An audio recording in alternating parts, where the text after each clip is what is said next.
Kelly Reichardts Certain Women tells 3 stories of malcontent in Montana, one of the least populous states in the U.S. Connected by only the thinnest of narrative threads, each story offers delicate, quietly moving insight into the lives of its subjects. Lawyer Laura Wells. Laura Dern has a client who has been stiffed out of an insurance payout following an accident at work. Laura has spent the last 8 months explaining to Fuller Jared Harris that due to a legal loophole, he has no legal rights to make a claim. He won't listen until she takes him to a male colleague who has no problem convincing Fuller that has lost his case.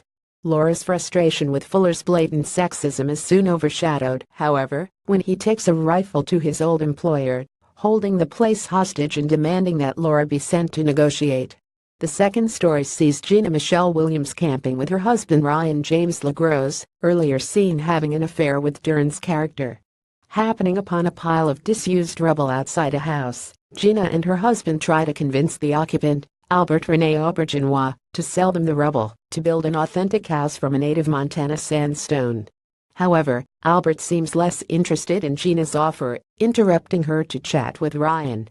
The rural setting of Gina's story is contrasted with the urban landscape of Laura's, but the starkness of Christopher Blauvald's unvarnished cinematography ties the stories together just as effectively as the slight narrative crossovers.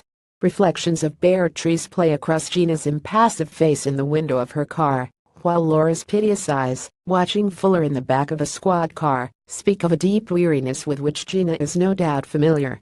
Rather than contriving overt, thematic or narrative connections, certain women's stories are structured to create a cumulative sense of mood. Delicately layering the emotional journeys of its subjects, Reichart crafts 3 profoundly human stories rooted in a sense of space and time.